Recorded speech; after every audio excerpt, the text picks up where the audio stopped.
We headed along the one road that ringed Ford Island. To our left, a row of houses separated us from the blue water and the parked battleships.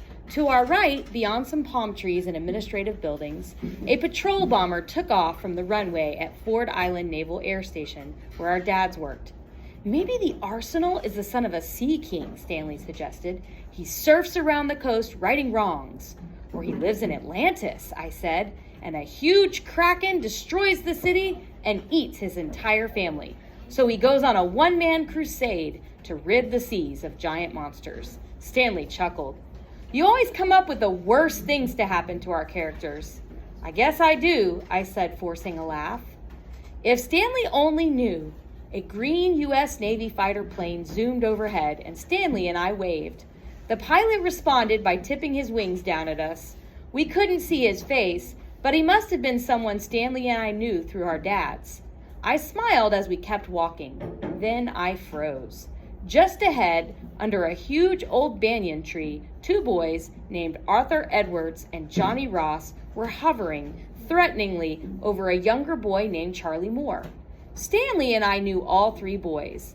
The school we went to on the mainland was small, and the community of military families here on Ford Island was even smaller.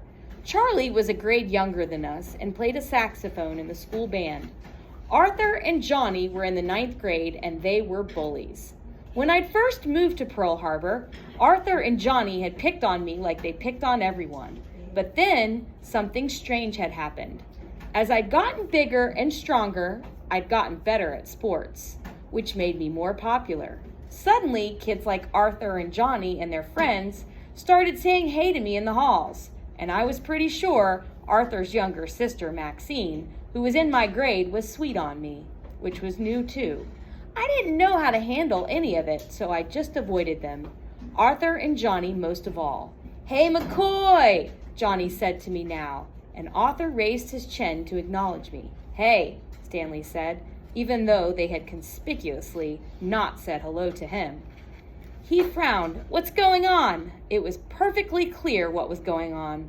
Arthur and Johnny had found some excuse to pick on Charlie, and Stanley and I both knew that the best way to not have them pick on us, too, was to keep on walking.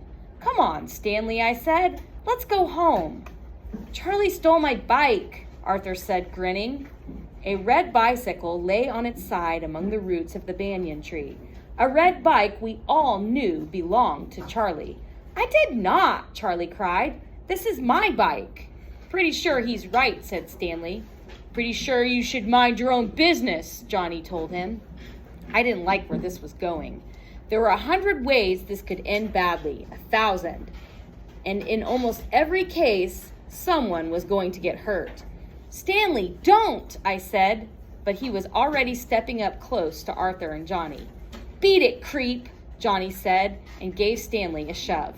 Pick on somebody your own size, Stanley said, and he shoved Johnny right back. Don't! Stop! I yelled, blood thundering like battleship guns in my ears. Things were spiraling out of control and fast. Arthur threw a punch on the side of Stanley's head, and Stanley staggered back and kicked at Arthur's shins. Johnny tried to get Stanley in a headlock, and suddenly it was 2-on-1.